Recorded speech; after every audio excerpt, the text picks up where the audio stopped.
Mason's Eddie George. After a silent Sunday, pro football was back, vowing to always look back at the horrors of September 11th, but vowing to move forward together as Americans. As flags flew on high, football was here to help lift spirits in the same direction. Football's heroes honored America's real heroes by playing, and by playing hard. On this Sunday, the NFL shouldered its responsibility for the nation. For the land of the free and the home of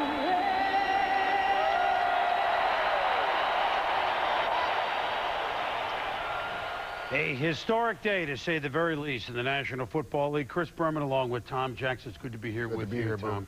Football properly took last Sunday off, and very properly this Sunday came back. And I think, as the commissioner told us in the morning, Tom, if football's main job on this day was to be uplifting, both from players bonding on the field and people in seats, as we're about to see, rooting for teams from other places, then I think primarily it did that, don't you? Yeah, I don't know what our expectations were exactly for today, but it ended up being a very moving and a very exciting day for us. And I think everybody who was in the stadiums this week and in weeks to come will be moved in very different ways.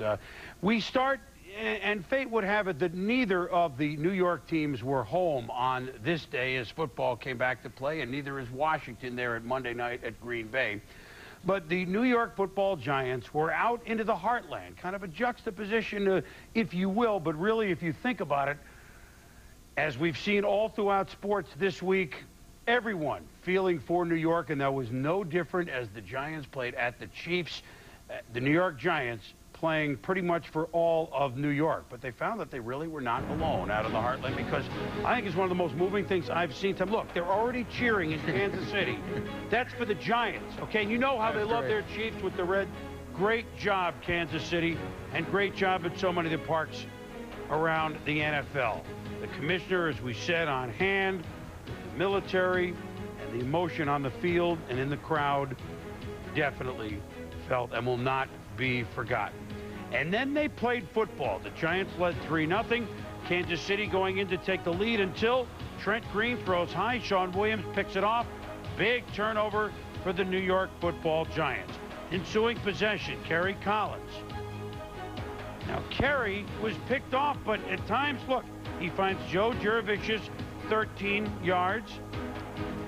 And then that's a pretty good-looking play to Tiki Barber. Yeah, and they work Tiki Barber to the outside, as they do oftentimes, the lightning element in Thunder and Lightning. And this is the tight end, Dan Campbell, on a little cross, 22 yards.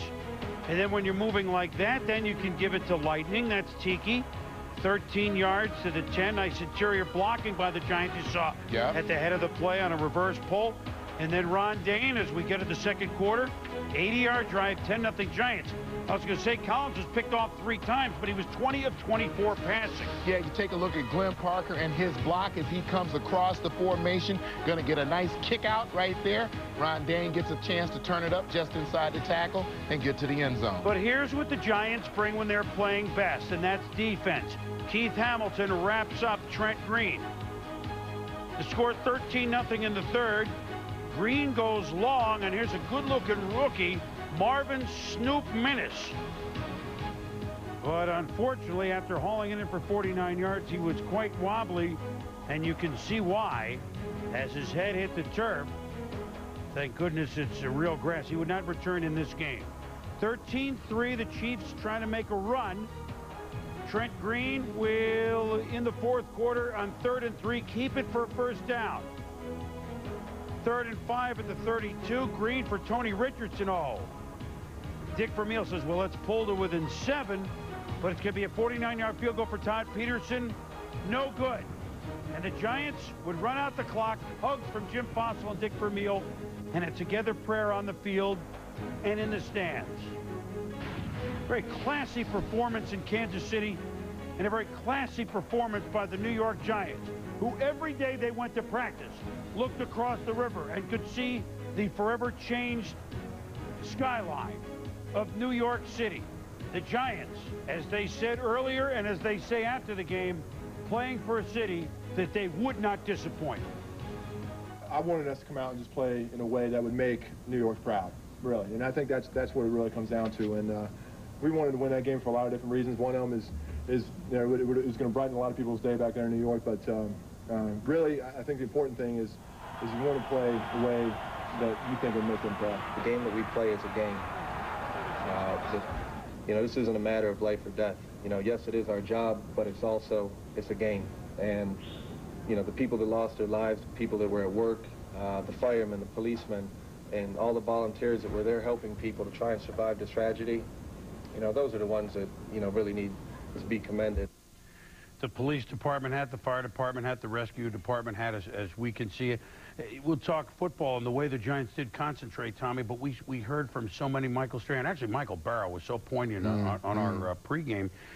We owe it, the firefighters and the police department made the Giants feel at home when they went to ground zero. Hey, do something for us. Play hard for us. We want to watch football. You know what? They played hard for them. Well, and I think there are certain times that in a game where emotion can carry the day, and I think that this was one of those occasions. No matter where the New York Giants would have been playing, their hearts and their thoughts were with those of the New York family that they feel, the people of New York, if you will. And I think certainly then Jim Fossil also put a good game plan together in terms of what they like to do, which is to run the football and play to their defense, allow them to have a chance to win the game at the end. And I'm probably most encouraged by Ron Dane and his almost 50 yards running. You've seen him become a more mature runner. Jim likes to innovate some, but I think that we saw last year and we're seeing earlier this year, he's pretty in touch with his players and his ball club. I said earlier today, no one maybe has his finger on the pulse of his team more than Coach Jim Fossil. Well, and the Giants go out to Kansas City. They play at Denver and at Kansas City, two on paper. Toughest play, tough place to play on the road.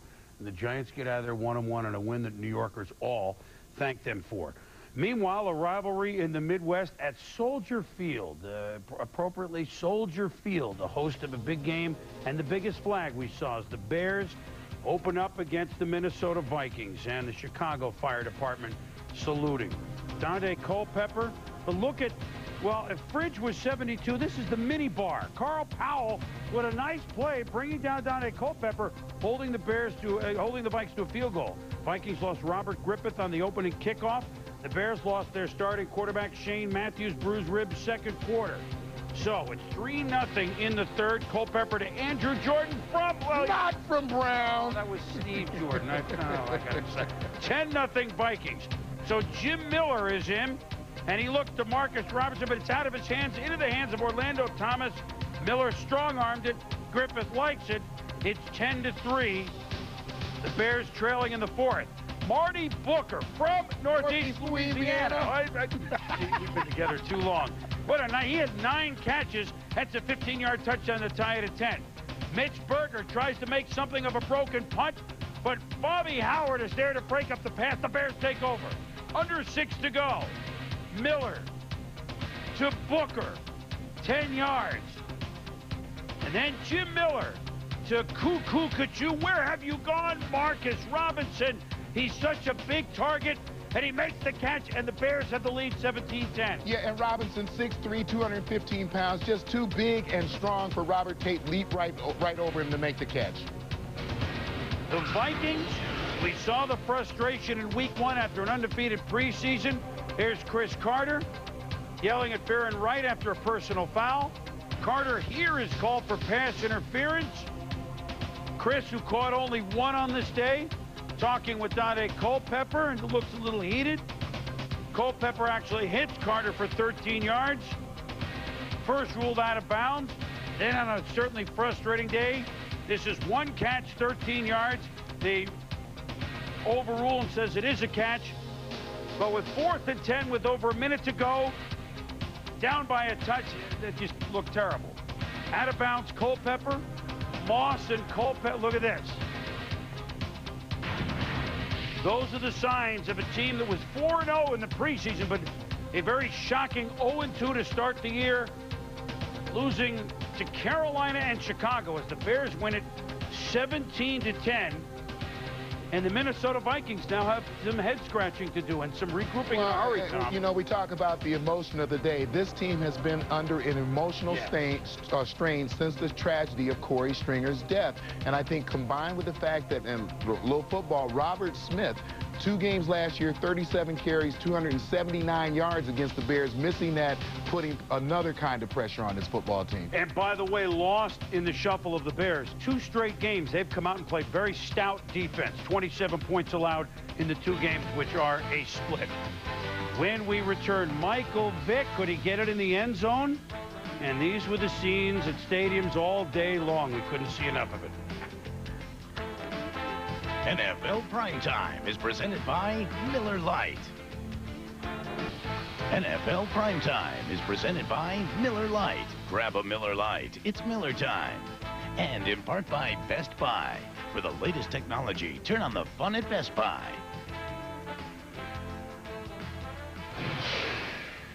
The home opener in Atlanta. The scene inside the Georgia Dome. And Tom, a man you know so very well, your ex-coach Dan Reeves. Emotional throughout. How about the play of Chris Winkie? Now, I want you to watch this. In his second NFL start, understanding the day, here's the ball.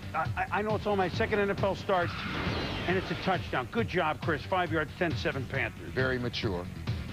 Michael Vick came into this series in the second quarter as scripted to replace Chris Chandler.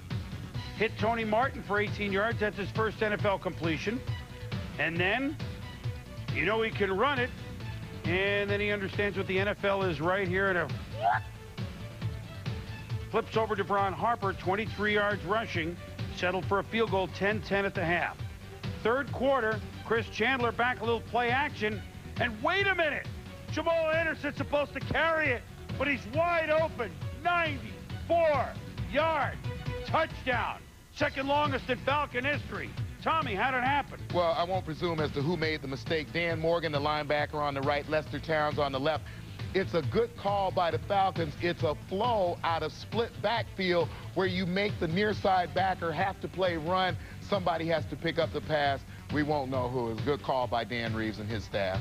And then with the ball at the 2, Vick goes in for this play because he can do this. Touchdown. So his first completion and his first NFL touchdown. He keeps the ball. And the Falcons get the win. So both they and the Panthers are 1-1 on this season. They win 24-16, and for whatever reason, Atlanta's had Carolina's number. They beat him 6 of 7 since 1998. And a little glimpse at Michael Vick. And I think the most important stat that we saw is the 25 for 98 in terms of the rushing yards for Jamal Anderson. He's the driving force behind this offense. If Dan can get him back running strong, then Chris Chandler can begin to get comfortable at the quarterback. As can Michael Vick when he plays occasionally for Chandler. The Lions at the Browns. The scene in Cleveland. Earl Little, Corey Fuller. And they get to play defense against their ex-teammate Ty Detmer, traded for a 4th-round pick. Tim Couch throwing touchdowns. That's a tackle-eligible Sean O'Hara. Couch had 3 TDs on the day, 14-0 the Browns. Get used to this. Ty Detmer picked off by Percy Ellsworth. When you add a pick on a Hail Mary at the end of the half, 2 picks in the half, 14-0 Cleveland. Oh, he's picked off by Anthony Henry. He had the Hail Mary, now he has this one. 3 picks by the ex-Brown Detmer. Sets up a field goal, 17-7. Detmer rolls out. And if you're Elway or Favre, Tommy, you can make it, but forget it. Tip pickoff by Jameer Miller, that's 4. Yeah, need a strong arm to throw the ball against your body, and Ty Detmer just couldn't get it there. So Detmer starting his first game for Detroit instead of Charlie. Oh, he's picked off by Earl Little, there's 5. Detmer flushed out his. Oh, he's picked off by Corey Fuller, there's 6. Then, by the way, it's still 24-14. It's still a game. Detmer, he's picked off by Dalen McCutcheon. But wait a minute. Wait a minute, I said. Illegal contact, Browns, Detroit still in business. So Detmer goes back to pass, and he's going for it, but he's picked off by Anthony Henry. His 3rd, Detmer's 7th interception of the game. The NFL record, 1950 Chicago Cardinals, Jim Hardy had 8. 8 other players have had 7. The last, Steve DeBerg for Tampa Bay in '86. on a day that Ty Detmer certainly needs to forget. And the Lions, where are they going now with neither Batch nor Detmer seeming to understand what's going on? Well, they're going back to Batch, but I think you have to give credit to Cleveland's defense. I think they've come out and they've begun at least to understand what they have to do defensively. But again, the 7 interceptions is the deciding factor in the game. And unfortunately, it looks like the only thing, right, Tom, that Detroit will have with the Super Bowl is William Clay Ford making that deal with the car dealers to move the Super Bowl. When we return, more action from around the league on a memorable Sunday. And white shirt Vinny, that's Vinny Serrato. Sunday Night Football and Mike Anderson. The Marine will run in place of the injured TD, but the Broncos look so good on opening day. They play Arizona on Sunday Night Football. Welcome back to NFL Primetime. The Bills and Colts in the AFC East. The Colts and Bills inside at Indy. Hand over heart, that was John Fina, one of the veteran Bills. And look at Nate Clements, #1 pick. Picks off Peyton Manning. Peyton Manning's terrible, isn't he? You're right. Yeah. Yeah, here's how terrible he is. You know what? I'm so upset that I'm looking at aerial pictures to see what mistakes. And guess what? He didn't make many more. Now, Tom, down 7-0. Here's Manning to Ken Dilger. How does a tight end on a short little flick go for 44 yards? Missed assignment. Later in the drive from the 1, it's going to be Edgerrin James. Now, I understand how he can get 1 yard. He does. And we're tied at 7. Greg Williams, in his second game as head coach, knows that the task is large to beat the Colts in Indy. Oh, it's a flea flicker. Manning, James, Manning, Jerome Pathon. I think the Bills bit. 14-7 Indy. With the game tied at 14-all, Peyton Manning throws through the blur to Marvin Harrison. 39 yards, 21-14 Colts. Yeah, you take a look at Anton Winfield at the top of your screen, and what he does is squat too long, gives Harrison a chance to get on top of him and blow by him for a score. Did we say Manning to Harrison, 39 yards? Yes, I think we did. 39 yards again, 28-14 COLTS Colts. Now, right there, Winfield thinks he has help on the inside. The safety gets turned the wrong way. He tried to make a quick turn to get back. But again, it's something that the Colts do awfully well, the crossing route from Peyton to Harrison. 3 times Manning and Harrison hooked up all in the first half at 35-17 then, and the Colts pretty much coast after Peyton threw for 324 in the first half. The Colts humble the Bills 42-26, a career-high 421 yards throwing for Peyton Manning. He threw for all the TDs, the 4 of them. Pathon caught 9, Harrison caught 7, 9 for 168. 7 for 146. James ran for 111. Peyton Manning, pretty good day, huh? The best thing about it is that you get time with the line of scrimmage, Charles. You get to see what they're doing, get to a run play, get to a pass play, and like I said, keep the defense breathing heavy, you know, and especially at home, you have time to hear and have time to make a lot of calls. All right. Peyton Manning, a super job today as the Colts go to 2-0. Back to the studio. Ron Jaworski, ESPN. You know, those quarterbackers get it wasn't his career high, but it doesn't matter. He's going to set more career highs this year. You know what? Colts may not improve by 100 points on defense. They're going to improve by 100 on offense. Tommy, they're the Rams this year. Yeah, and Peyton's got a commercial where he explains it pretty well. We run the ball really well, therefore we're able to play action off of it, and I think you saw great examples of it today. So the Indianapolis Colts in 2 weeks scored 87 points. The Bengals at home against the champion Ravens, who have not lost since October 29th. That's 11 months. Elvis Gerback, Travis Taylor, nice grab. They had to work to get it. Later in the drive, Ravens 2nd and goal. Gerback is going to look for Patrick Johnson, who, you know, they run up some interesting routes here in Baltimore, and they call it a touchdown, but there's a flag. First of all, a yellow flag. Late hits to KO Spikes. But then there's, on the field, red flags because Dick LeBeau has thrown the challenge flag. You'd like to look at the replay, and Tom, well, Patrick, got a pretty good gauge. Patrick Johnson, 1, 2, 3, 4 steps out of bounds. You can't be the first guy to touch the ball once you do that, and you have to wonder how the officials missed it the first time around, but they got it right with the replay. So the same Ravens drive, 3rd and goal, knocked away by the Bengals defense, but Cincinnati playing good D. And then here's another flag on the play. Well, to KO Spikes, does a job of holding the receiver. Probably would have been a score had he not held him. So it's a bad play, but a good play in a way for Takeo. So here's the same series. Tom, doink, doink, doink, doink, doink, doink, doink. And it's in the hands of Brian Simmons. So, I mean, the Ravens are, I mean, how many more chances they get? It's 3-0 Cincy. And at the start of the second half, I mean, the Bengals down 3-0. Patrick Johnson has the ball, stripped by Canute Curtis. The El Kabong by Canute, and the Bengals have the ball inside the 20. Bengals ensuing drive. John Kitna caboodles it to Corey Dillon.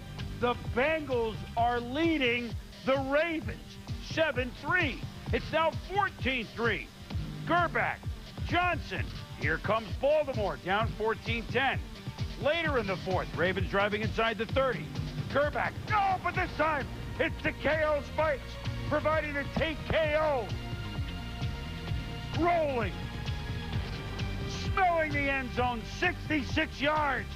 And the 21-10 lead. And the 21-10 upset. The first time since October 29th, the Ravens have lost. The Cincinnati Bengals are 2-0 as they beat Baltimore 21-10. And let's give the Bengals full due. They beat New England last week.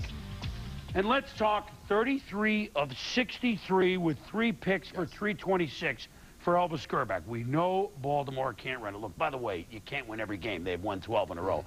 But, Tom, if you're going to throw that many times and complete only 50% of your passes and have only 10 yards of completion, that's not the sort of numbers you need for that sort of thing. You need to complete, if it's 10 yards of completion, you need to complete about 65%. And I think the key here is, and Brian Billick certainly was dissatisfied with it last year, and I certainly will be this year, is to get the ball into the end zone. I think the mistakes in the red zone are the things that will bother Coach most. But again, it is a team that cannot really effectively run the ball now, so they're dependent on the pass to make things happen. Defenses know that. They take advantage. And again, let's give the Bengals full credit for this. This is a pretty solid defense with Simmons and Foley and Takeo Spikes, and if they can get some scoring and get some confidence, it'll be a very interesting Central Division. Well, the first place Cincinnati Bengals, 3 picks, forced 3 fumbles. I mean, there's not much more you can do than that. As the Baltimore Ravens lose for the first time since last fall. When we return, Emmett looking for a record.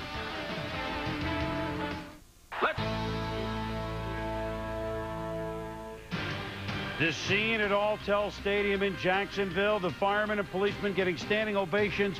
Here come the Jags, and if there's a team they want to beat, they did it here last year after the 2 year ago debacle against Tennessee.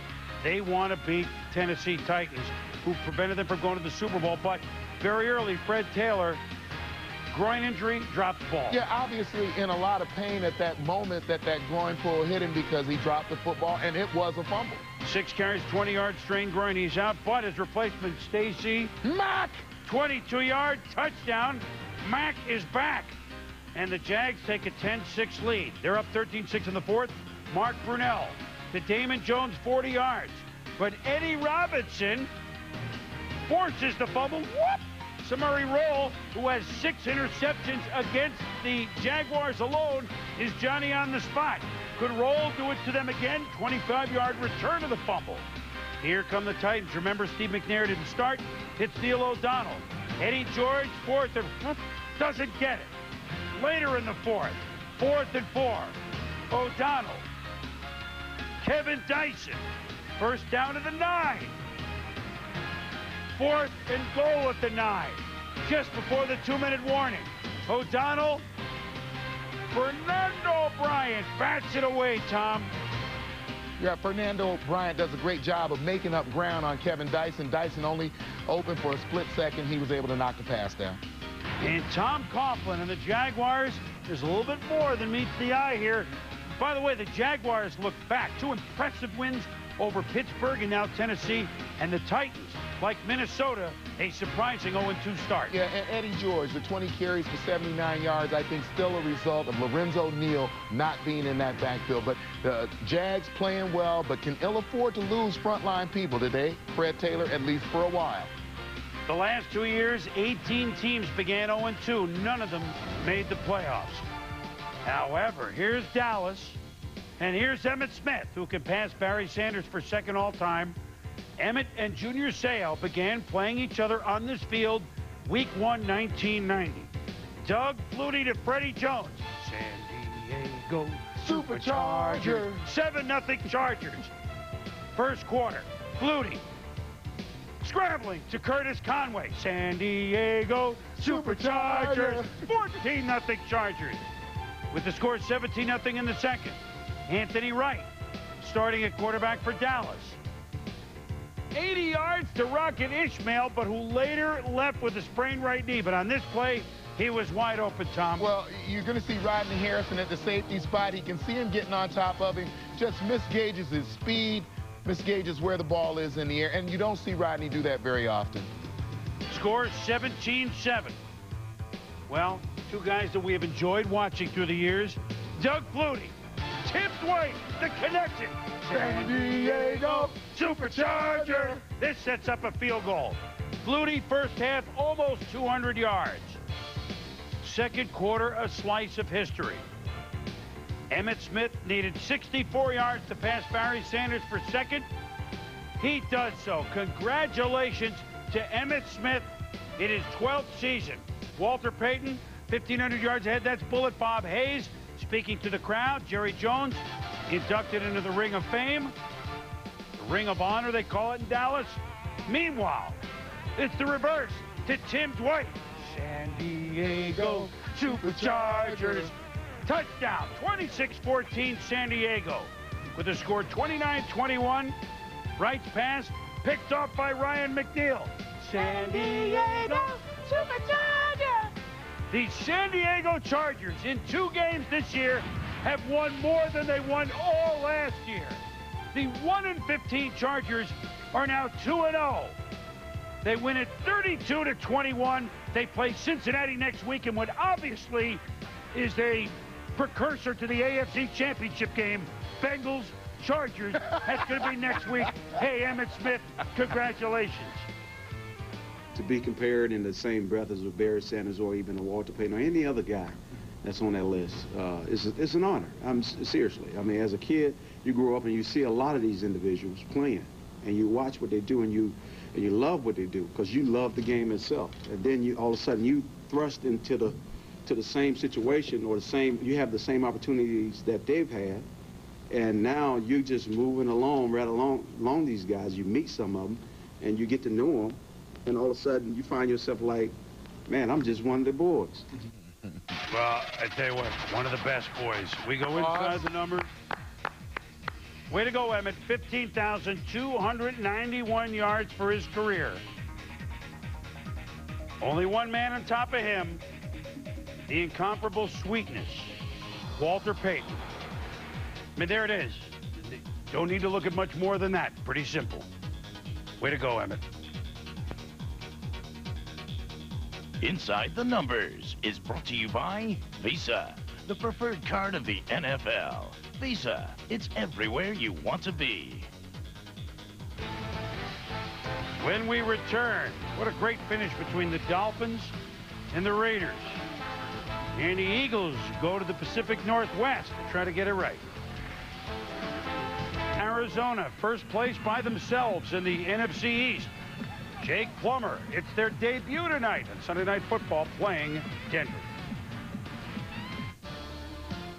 Welcome back to NFL Primetime. 2 teams, impressive wins in Week 1 on the road. The Raiders winning at Kansas City. Miami winning at Tennessee. John Gruden, emotional on a very hot day in Miami. Jay Fiedler was hot early and then late. This is late second quarter, 3rd and goal. Fiedler takes it in, and Miami leads 7-6. Fiedler back to pass, picked up by Anthony Dorsett, 26 yards. Raiders don't get 2, but they lead it 15-10 early 4th. Anthony Dorsett does a great job here of staying in his zone. They try to pull him up with the slot guy going inside. He doesn't do it. He fades to the outside, looks up the receiver, makes a great grab, gets a score for his team. Remember last year, the Raiders doused the Dolphins in the playoffs 27-0. Fiedler slides. He is drilled by Johnny Harris, William Thomas, shaken. He's tougher than you think, much tougher. Stays in the game. The Dolphins punting at this stage. Under 2 minutes with the score, 15-10, Miami in business, but in their own territory. Fiedler, Dedrick Ward, the former Jet, out of bounds, 20 yards. Next play, Fiedler. It's not a major play, but it's a nice pickup to Travis Minor, out of bounds, 8 yards. Fiedler. Top pick from Wisconsin, Chris Chambers, one of the Chambers brothers, 27 yards. 1st and 10 of the 26. Fiedler. From behind second base, Oronde Gadsden, 6 yards. 3rd and 3. Fiedler looking for Gadsden, who's such a good leaper. And the Raiders are there to defend it, so now Tommy, we're 4th and 3 at the 18. Gruden says one play and we got a tough win on the road. Fiedler throwing from shortstop, now running out. Ward, what a clutch play. Tick, tick, tick, tick, tick, tick, tick. 1st and goal. Fiedler smells the foul line to third base. He's down at the 2. Got to spike it. Tick, tick, tick. They do spike it. 3rd and goal from the 2. 12 seconds to go. Fiedler rolling, looking around former teammate Trace Armstrong, and it's a touchdown. It's a touchdown. Miami, with seconds to go, has taken a 16-15 lead. Gruden wants to review it, but after further review, you take a look at the replay, you can see Fiedler does a great job of stretching out, keeping his legs up in the air. That ball is across the plane before his knee hits. Good call by the refs. And the Miami Dolphins go for the 2 points and get it. They win it 18-15. Jay Fiedler, a much tougher customer than a lot of people understand. They understand that Miami has a rock-solid defense, and the Dolphins, to me, as impressive an opening 2 wins as any team in football, Tom, at Tennessee and winning against the Raiders. Well, outstanding defense. That's the thing I love today. When I talked with them this week, they wanted to keep Rich Gannon in the pocket, in the pocket, and don't let him get out and improvise, not only throwing the ball, but running as well, which is what they thought killed him last week. 14 of 25 for 125 yards. That will win you a lot of football games defensively. And they allowed, what, only 216 to the Raiders all day, and they got 359. And great job by Fiedler. I mean, a lot of poise at the end of that football game. Clutch. So Miami 2-0, by the way, playing St. Louis next week. Very interesting. When we go to the late games, it's the Eagles and the Seahawks in the Pacific Northwest. Teacher, the mentor and pupil, that will be Mike Holmgren and Andy Reid. And Donovan McNabb and Ricky Waters, and so many looking at the flag. Husky Stadium on the flubber. Deuce Staley, 11-yard run, but takes a hit on the shoulder for Marcus Robertson. Staley gets up, pain in the shoulder. That's new pain. Remember, there was knee problem before. The partial dislocation of a joint in the right shoulder. So back to square one for the Eagles offense, no problem. Well, except early it's a problem because Coral Buckholter, rookie from Nebraska, fumbles. Ken Lucas recovers. Those are the young cornerbacks as Seattle nursing quarterback injuries. Ken Lucas and Paul Flying Miranda. Donovan McNabb knows that. James Thrash, touchdown. Lucas beaten 10-0 Philly. Yeah, James Thrash, Ken Lucas working on him. He will learn. He is a rookie, Ken Lucas is, to try to get a bump or redirect the route of a receiver. He didn't do it to Thrash, and he had to pay. This time, McNabb, what a pretty pass to Thrash over Lucas. Again, Tommy, another look as the Eagles score and lead at 17-3. Yeah, you take a look here in a position to try to get a bump, didn't get it. Allows Thrash the room to get to the outside and get another score. Matt Hasselbeck didn't get his team in the end zone the first game. Sacked by Jeremiah Trotter. 7 Eagle sacks. Here's another one. I like Ike. Reach makes the sack. So Seattle is 1-1, but they've yet to score a touchdown. In Philadelphia, after losing a game they thought they should have won against the Rams, or certainly could have, with an impressive 27-3 win on the road. The student, Andy Reid, beats the mentor, Mike Holmgren. Yeah, and you think about the defensive coordinator of the Eagles, a lot of pressure on Kurt Warner last week. Jim Johnson, he put a lot of pressure again on Hasselbeck this week, so he's doing a great job with pressure. Holding Seattle to 147 yards. That's the real Jimmy Johnson. The Eagles defensive coordinator. When we return, the Rams at San Francisco for an entertaining game, game balls, and more.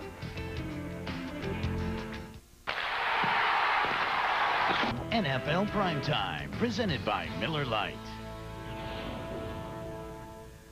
17 straight. The 49ers beat the Rams, but the Rams have beaten San Francisco 4 straight, but nobody was thinking of those numbers before the game. That was Terrell Owens, quarterbacks. And now we play an entertaining football game. Warner and Garcia side by side, but Garcia, ball tipped out of the hands of Owens. Mark Fields, one of the many new starters for the Rams defense, brings it back to the 25. Yeah, and Terrell Owens is going to catch a lot of balls that are thrown to him like that. That one he lets bounce off his chest. Fields does a great job of continuing to get to the football to make the INT. Quite a few drops on this day, Tom. He's such a good player. Garrison Hurst, his comeback story, one of the best in football. He gets hammered. He suffered a concussion, would not play in the second half. Garcia to Owens, 10-yard pickup on 4th and 4 as the Niners, trailing 12-0, try to keep it alive. Then quarterback draw, Garcia. Touchdown. 12-7. Niners coming back at the stick. Next Rams drive. One of those young defensive players that Steve Mariucci's counting on. Ahmed Plummer makes the pick of Kurt Warner. Niners ensuing drive. Kevin Barlow, the rookie, in, and the Niners lead 13-12, 16-12 at the half. But in the third quarter, here come the Rams. Kurt Warner buying time to Marshall Faulk, and he turns a little play into a nice game. Same drive, Warner, Zahir Keem, touchdown, 25 yards. A lot of sneezing in this game. Rams lead 19-16. Fourth quarter, Warner, Isaac Bruce. Oh, what a run by the Reverend. Well, and the thing you love about Kurt Warner is he has no conscience. He throws an INT, it doesn't matter, he just keeps slinging it. 2-point conversion good after the touchdown. What a play by Bruce, 30-16. 4th and 4 for the Niners. Garcia scrambling. Finds Tommy's cousin Terry Jackson. Touchdown, 30-23. Then Baby Cortez, it's a field goal, 30-26. But Marshall, up the middle of first down. Same drive on 3rd and 4, Marshall Faulk. And the Rams run out the clock. Warner threw for 321 with 3 touchdowns. Bruce caught 8 for 144. As the Rams are now 2-0, and the Niners gave him a tough game, but St. Louis, they score 30. Yeah, and this is the balance we're used to. The 100 yards rushing by Marshall Faulk, the catches by the receivers, the 300 yards or so by Kurt Warner. This is the offensive balance that they've had for a couple of years. 424 to 232 in yards. Primetime Players is brought to you by 1-800-COLLECT. Save a buck or two. Boom, my game ball goes to the entire Bengals defense. Snap Baltimore's 12-game winning streak. What a win this was for Cincinnati in that city. Well, you'll take defense and I'll take offense. Peyton Manning, I think he's only revving up this year. The Colts are already scored 87 points, 4 TDs, 421 yards thrown for Peyton, and he ran for 1. And you win. Wins Tom second. As this is who you voted for, Doug Flutie and Jay Fiedler getting some votes. Certainly understandable. Football back, everyone had an opinion. When we return, more football, emotional effort by the Jets in New England, and some thoughts on a day unlike... Chris Berman, Tom Jackson, straight ahead.